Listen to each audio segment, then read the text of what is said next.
years since then, I've worked on over 20 titles. Some of them you might know, like Overcooked or Worms, and now I work in a small indie dev team working on Cult of the Lamb. So hopefully if you're here, then you know what Cult of the Lamb is. We're a roguelike sim. We're published by Devolver Digital. And yeah, it's basically a game where you build your loyal community of woodland followers and become the one true cult. So we released 2 updates this year. The first one was in January. It was dubbed by the press and the community as the sex update, not the official name. Really nice. It had a 460% increase in player count, following a very successful marketing and community campaign. And then we did our second update in August. That was our local co-op update. So really nice. It was really nice to see that it did just as well. We're 2 years out from launch now. So it's really good to see that we're still doing strong. And yeah, so what I'm here to talk to you today is a little bit about community managers as a role. Essentially, we're all battling with each other, whether you're AAA or you're indie. We're all fighting to have a little bit of the pie that is the most players. But, you know, Baldur's Gate 3 comes out, and then everyone wants to play that instead. So this is a little talk about how we try to create really strong community channels and that kind of indoctrinate our followers and stop them from leaving. This is also a little bit about cult psychology, so this is not a talk to glorify cult psychology, it's actually the opposite. So cults are a really destructive force, they're really awful things, but I think as a community manager it's really important to look at both the best examples of community management and also the worst examples of community management, so we can really learn from that. So yeah, a little bit about the line between a community manager and a cult leader. So essentially we see a lot of cult-like behavior in a lot of industries, particularly in, say, music. I'm sure you can think of a few artists that have a very cult-like following, or even technology, whether you're an Apple or a Samsung user. So yeah, if you didn't know, the word cult comes from the word cultist, which means to worship. So what that means is essentially brands are seeing a bit of a shift where we want more followers and we want less casual consumers. So we want people who are very invested in not just our product, but also our brand. So for us, that means not just our games, but also our development team.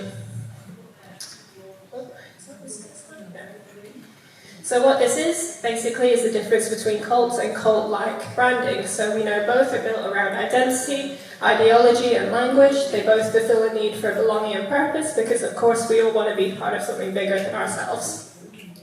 And you'll also find the parallel strongest between cult and branding, where of course the dominant action is to always follow. But what we want to be is cult-like. So essentially we want to be a cult-like brand that doesn't exploit or emotionally manipulate our followers. We aim to unite a defined community of people, and we also have that ethical obligation to create really kind and caring communities. So essentially what it is the difference between this and that. A superficial relationship based on a steep sale bargain is always temporary, but when we create devoted followers, that's for our team and forever. So it's a little bit about that loyalty and retention, but it's also really important for feedback and improvement. So we're a very small development team. So in that way, we want to foster genuine love and become better with our community over time. So this is just some basic marketing theory, but essentially the idea is that when you create a community with strong retention in mind, it very smoothly sails you through all of these stages. Your campaigns will always be relevant no matter the budget or the scale. So my goal is basically to indoctrinate our followers, get them all the way to the end, and in that way our community transcends marketing and just becomes an enduring symbol of devotion. So the question I set up was whether we are cult leaders or community managers. So for that we have to consider, are we actually making a cult? So we know that we need a cult leader, we need some followers, and somewhere, somehow along the way, we'll make some profit. So yeah, according to the Freedom of Mind Resource Center, they define a cult as a pyramid-shaped structure with someone at the top or a group of people at the top that have control. So they imagine it to look a little something like this. So you have your charismatic leader at the top, you have your sub-leaders, and then you have all your followers going down. This is not something that I made, it's something that a community member made, and they shared in our Discord. So suspiciously, they look very similar, they're both triangle shaped. Of course, I'm at the top, and then you have our mods, and then all of the roles in our Discord underneath. So, yeah, we might be a cult. I'm sorry. So, of course, for a cult, you need followers. So, what we have here is we have the uninitiated. These are people in our community that haven't necessarily bought our game, but they might actually make up the bulk of our community. They've usually joined a recommendation of a friend, and it is very hard to convince them to take action. And what that means, it's very hard to convince them to buy our game. And then we have the silent observer. So these are people, I'm probably this person for many games. No particular investment in the community, but they're kind of there just to get news and updates. And yeah, as I mentioned previously in the talk, they're very susceptible to distraction from bigger and better games. And then you have one of my favorites, faithful followers. So these are people who have invested a significant amount of time into not only our game, but also us as developers. And they choose our space over other games easily, but that doesn't prevent them from forsaking the faith, as I've written here. And then we have devoted disciples. So these are people who probably make up the least of our community, but they're very, very invested in our team, and yeah, they usher in new initiates with their enthusiasm, passion, and zeal. And then you have, maybe my favorite, the dissenters. So these are people that leave really mean Steam reviews for us. Usually they're based on a negative experience with our game or with the community maybe. So my goal is overall to prevent the appearance of these dissenters. And yeah, so that's it. How do we do that? So the 3 tenets I want to talk about in this talk are humor, connection, and purpose, and these make up the bulk of our community strategy. So now we know we need our cult leader, we've got our followers, and now we need some sermons and gospel. So we like to use humor as a tool for that. So in the language of fanaticism, Amanda Montell said that language is the key means by which all cult-like influence occurs. So we like to use humor as a sub-tool of that. So what I've written here is that the uninitiated are repelled by when they sense the hand of manipulation. And what that means is that when someone is actively trying to sell something to you, your wall immediately goes up. Because you don't want to be sold to, you don't want to be manipulated into doing something. So by harnessing humor as a tool, we like to try to use that to break that wall down. And that appeals to our player base too, because they really value marketing that feels less forced and more organic. So this is just some basic marketing theory, 7 touch points. But essentially the idea is when people come into contact with a touch point, we want them to feel something. So we like to use humor to do that. So when we use humor, we aim to elicit a response and predict the reaction. And sometimes we like to use it as a lifelike sanity too, which I'll go into. So these are 2 examples of 2 tweets we did just the other week. I work in the marketing team with our head of marketing, so she'll do the socials like the Twitter and that kind of thing, and I work on Steam, Reddit, that sort of thing. She had surgery recently, so she took some time off, and we tweeted, admin is in hospital, but that doesn't stop her from telling you our game is 50% off right now. Doctors will pull the plug if you don't buy it. So this is a really nice example of a way you can do some very direct promotion that would usually put people off, but because we did it in a little bit of a fun and silly way, depending on how you look at it, I'm sure it's not for everyone, but it worked. And then here's a tweet I put out while she was away. It says, "We're just like Animal Crossing, except our game is more realistic because you can't buy a house." So yeah, a little funny crack at the bad marketing, bad housing market. And it's just a really nice example of how you can do something that's really simple and easy as a quote retweet, but when you add a little bit of humor into it, it works, and it's a really nice example as well of eliciting reaction. I think it got 1.1 million impressions, 50k likes, and I think I got a news article out of it. So there you go. So you'll find that people no longer respond to customer service language. So as I mentioned before, I've worked on around 20 games, so I've been guilty of this too, but people don't really like it when they're being like speaking to a robot. So what I try to do is inject a little bit of humor into everything I do, And that seems to work. I mean, someone said we have the best community manager, and that's all I want, really. That's all I can ask for. But sometimes people on the internet aren't so nice. So someone on Steam said, why did the scuba censor the descriptions for the very public Steam achievements on this FAQ that I worked very hard on? So I told them to take my name out of their mouth. I feel like humor is one of those things where it's kind of a muscle where you can flex it and learn when it's appropriate to use it and when it's not to use it. I used it here and I got 3 Take My Points awards, which I think counts as a success.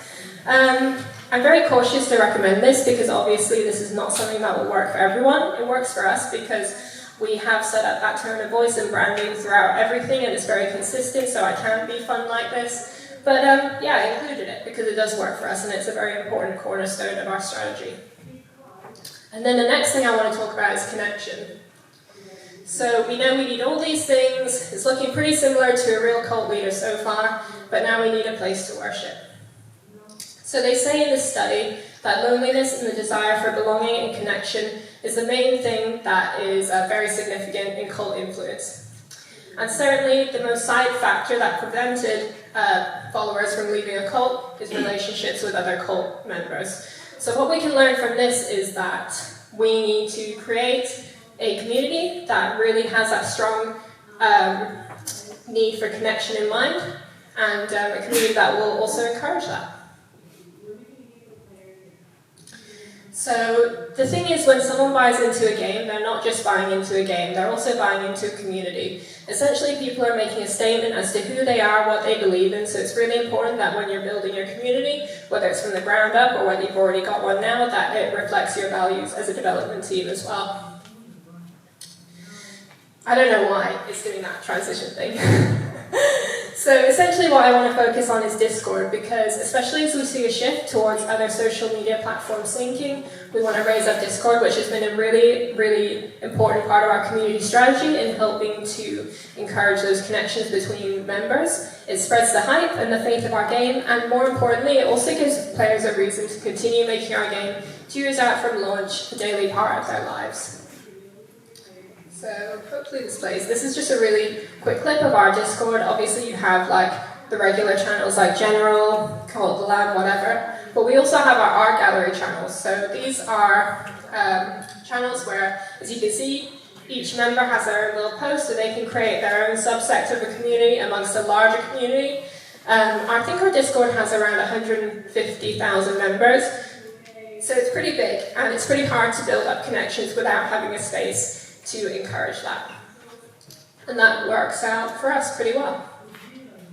So we work with Devolver Digital to manage our Discord, and this is a really nice quote from Alex, who I work with, which essentially says, what would you rather buy, the game you saw an ad for or the game your friend won't stop talking about? So that's another reason why Discord is such an important part of our strategy as well, because it helps to facilitate that. So I spoke earlier about sub-leaders. Essentially, every cult has their sub-leaders. For us, we have our moderators. So this is a really boring thing that people don't really talk about in game dev talks because, for whatever reason, but I find that it's really important to mention it because moderators aren't part of our dev team, but they're still seen as an extension of our studio. And for some people, they actually confuse them with dev team members. So I find that it's really important to invest time in training our moderators. So we spend a lot of time doing that at Massive Monster. And yeah, it allows me to take a break and sleep and not worry about the community when I'm away, especially this week. I've been away for like a week holidaying, so. What we try to do is subvert the dirty mod word, so depending where you are on the internet, being called a Reddit mod isn't a very nice thing. So yeah, we want to try and set up for success. So what that means is setting up bots and ticket logs and that kind of thing. Ticket logs are really key because it helps the community, especially when we've got a big community as big as we do. They're always fighting with each other. Sometimes there are some really serious issues that need a special touch. So having tickets that allow the community to reach out to us privately is really important. And guidelines too for mods to fall back on. So that reduces the need for micromanagement from us. And actually saves me a lot of time and a lot of headaches. I'm sure maybe you can think of a situation recently where a CM or a mod has gotten into hot water with a community and it's made the press. So yeah, someone said here on Reddit, The CMs, so they meant the mods, are always on top of things and really nice in comparison to other people who wield similar power to them, especially on this website. The mods here are some of the best people. So that's all I can ask for. So essentially, what we aim for are mods who are empathetic, level-headed, and professional, who know how to be fun, but also act with a little sense of professionalism, and it's a nice bonus if they can connect with every subsect of our community. So we have some mods who are super into lore, some mods who are super into art, so by having mods with different interests, that really helps us to spread, as I've written, the faith. And then the last thing I want to talk about is purpose. So now we've got all these things, and now we need a direction or a way forward. So they say in this study, what makes a cult a cult? Before joining a cult, many members were actively seeking something meaningful. So they find this usually in their cult leader, or through values, or through movements. So essentially people, you might not have thought this, but people who join a cult aren't necessarily in a state of crisis, but more so in a state of seeking. So the role of community, the role of purpose in community is a really important one because it pushes us to make decisions and take action. It can be a really important motivator for engagement as well. And we try to use purpose in a few different ways, but the one I want to highlight for this talk is align events and content with purpose, which helps make each event a natural extension of our game's identity. So cults exist because as humans, we have an innate and fundamental desire to belong to something and to find meaning in the world we inhabit. And purpose drives us to help find that. And a big part of that is roles. So our role in society, my role as head of community at Massive Monster, your role at your development team. So what we try to do with our community is to literally give them a role. So we'll do that on our Discord. It's a really simple and easy way to allow us to connect with our most loyal followers. And it can act as an incentive as well as a reward. So here's an example of that. We've got 3 roles here. We've got our inner circle roles, so these are given and taken away by a bot depending on their activity in our community. We have some for fun, so we've got one where if someone wins 50 matches against a bot in our channel, they get a special role. And then we have our sacred event roles, so those are time limited, and they're a really nice way of encouraging people to take part in an event or vote for us for, say, an award, and it works. So it helps to mark our long-standing and active community members, and then it looks a little bit like this. So people like to wear them as a symbol of their pride and enduring devotion to our community, and it works a lot better than you would think. It's a really powerful tool. So what do all of these look like together? Humor, purpose, and connection. We did an event, we've done it twice actually, it's called the Follower Faction Wars. And essentially what we do is we would set up 3 factions, seal, ferret, or skunk, or 3 other animals. And we would encourage people to join, and in that way, when they participate in certain activities, they might get their follower into game. So it was really, really successful both times. As we all know, it's very hard to convince people to take action. Sometimes it's easy with like a giveaway or whatever that takes like 1 click, but it's a lot harder to get people to actively participate in something. But it worked really well. We used humor, set the event up. We encouraged connection by giving each faction a chat room and a channel. So that allowed for banter between each faction's members, but also against rival factions. And then we connected them with purpose, so having a direct impact on their favorite game. So now every time someone sees this seal, they can tell their friend, I'm the one that got that into game. So if there are some key takeaways for this talk, the main one would be designing a community around positive connection is really key to long-term success, and certainly the success for our game as well, being 2 years out from launch. And obviously it has been successful because this room is nearly full. So there you go. And the other one is psychology. So obviously it's a very powerful tool. And what I mentioned earlier is how cults use it for the worst means possible. And we should take that opportunity to learn from that and how we can use it positively for our communities, beyond just the purpose of selling a game. So are we actually a cult? This is the question I set up earlier in the talk.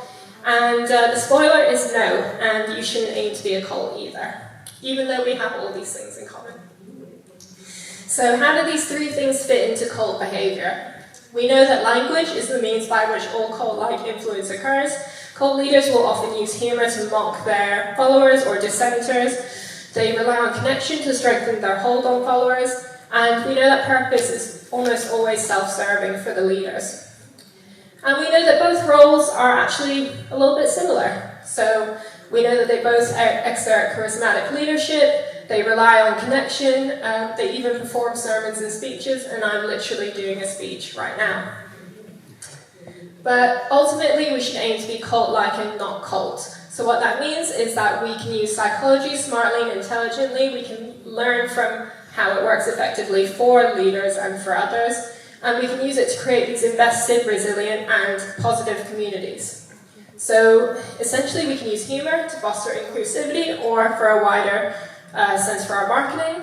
We can use connection to help connect our followers with each other as well as with our dev team. And we can also bring the community together through purpose.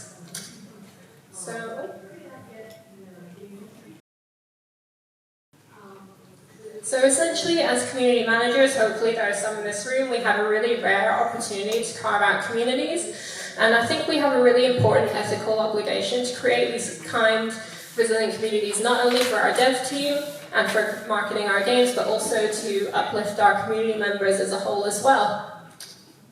Yeah, so this is me, thank you for listening to my talk. I've got my LinkedIn here. If it doesn't work, it's also over there as well. If you have any questions, I'd be happy to answer them. But yeah, thank you for coming to my talk.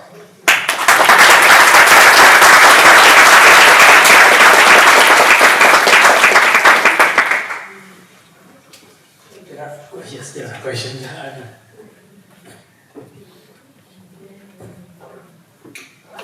Hello, great talk, thank you. I'd like to hear your thoughts about including members of the developer team into Discord. On the one hand, it increases authenticity, everybody loves that, everybody loves chatting with them. On the other hand, it decreases control, because they can act, you mentioned there's the occasional news story about a moderator fighting with the Discord audience. That risk increases when you add more members of the team. How do you balance that, and would you see this as a net positive? So this is a really interesting question because the members of our community get really excited when they see other members, not so much me because I'm there like 8 hours a day from Monday to Friday. We have a programmer called Harrison, and sometimes he sends the most unhinged messages into the Discord. People will screenshot it and then like send it to me later and be like, a developer said this. So overall, I feel like it's important to allow, if developers want to participate in the community, of course they can, I think. I think it is good in encouraging that authenticity of a dev team that obviously cares very much about their gaming community. But if do you have a community manager? Yeah. I feel like it's very important to allow the community manager to lead that and how much they do interact with the community. So I know a lot of devs that I would not allow near a computer. So yeah, I feel like it's having that nice balance of, you know, you've got your community manager there and they will lead all communications and everything else, but sometimes it's nice to have a developer pop in and say a couple things or, yeah, whatever. Yeah, because that's the tricky thing, right? Yeah. You have developers that you would like to have on your Discord, but others you don't. Like, how do you can you tell people off? It's like, oh well, hey, Joe over here, you're welcome on the Discord, but Jeff over there, no, I can't let you. I think if you're going to do this, I would maybe, if you're going to start doing this, say, then you could have maybe a guidelines thing that you would give out to all the devs to be like, hey, this is okay to talk about, this, you can't act in this way. Certainly, some members have said something and it's maybe rubbed a community member up the wrong way, and then I feed that back to them, so in that way it doesn't happen again. So of course that's like a natural happening of any forum. But yeah, I feel like there are ways. I wouldn't single out people particularly, but certainly I think it's a good practice anyways to have a general standard for how people interact with the community. Yeah. Thank you for your question.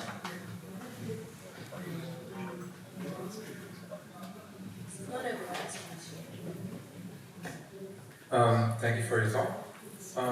Is it possible to establish a cult-like following after a game is released to maybe boost a potential successful sequel? So maybe like there's a game that has a lot of potential to have a cult-like following, but hasn't like quite like grabbed it yet. Is it like a possibility, or should it be revamped when the sequel is initiated? I think it's possible, but a lot of this depends on the right person who's leading the community. So I'd say for our game, for Cult of the Lamb, we did have quite a big following. I think we sold like 1 million copies on release, so obviously that's a lot. But I'd say that our marketing really kicked off when my colleague Josie joined the team, so that wasn't that long ago. It was maybe like a year or 2 years ago, something like that. No, a year ago, I think. So I think it's definitely possible, it's just maybe a bit hard. I think when you have the right person in the position to create the kind of content that they know will work, so a lot of what I mentioned in the talk, like eliciting reaction and that kind of thing, it makes a lot of difference. It's a hard question to answer because obviously I don't know the details of said game, said hypothetical game. Yeah, it just depends a lot on the person who's running the community, the social media, and whether they're able to tap into the right content to appeal to a certain audience. Thank you.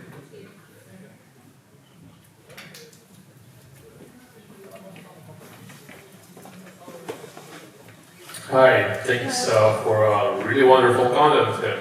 So my name is Yara, I'm doing indie games and we are indie publishers, so it's a super important topic for indies for sure. So I kind of have two questions here.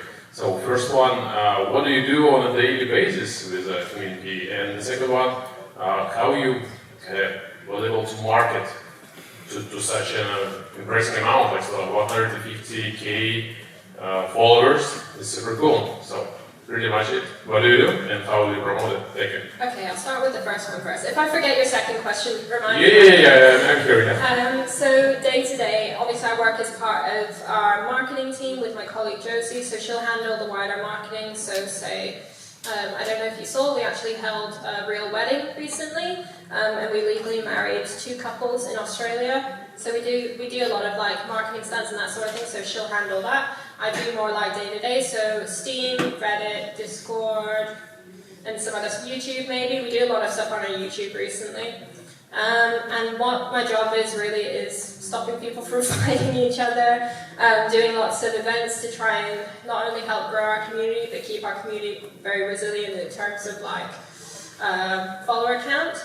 So I'd say our Discord and our Reddit are actually lower in follower count. We've got 600,000, I think, on our Twitter. So I'd say it's arguably more difficult to manage a Discord and a Reddit because it obviously involves people actively participating, whereas the social media, you know, like if you like their style of content, then you follow, right? So yeah, it's hard to say what my job is. I do a lot of merch stuff as well. I'd say for community managers, they usually have like daily checks. They'll do beta testing, bug reporting. So I do a lot of like, I'm like the conduit between the developers who are programmers and QA and the community to try and help cycle bugs along. Yeah, so I do a lot of different things. It's hard to pin it down to one because we're such a small team. So obviously my role probably has a few things mixed in that it shouldn't. Yeah, but I wouldn't really have it any other way. And then for the other question, what was the other question again? Well, how do you promote it on a daily basis? So what we try to do with our marketing is we try not to overflood our feed, because I know a lot of devs probably make this mistake where it's like, we want our game to do well, we want it to get out, blah, but it doesn't really work. So what we try to do is we try to be mindful with the content we put out. You're lucky I did a uni lecture on this recently. We try to do a lot of stuff that we know will work well for our audience. So for example, our audience for some reason really, really loves key art. So what we'll do is we'll put out a new key art every update, obviously, but then we also do like Christmas key art, we do event key art, and that kind of thing, and they love to like share that. They make it their profile pictures, they do everything, so it's like a really understated importance of key art, right? We also like to do animations too, so that's obviously higher in budget, but we'll do that every update. I'm trying to think what else.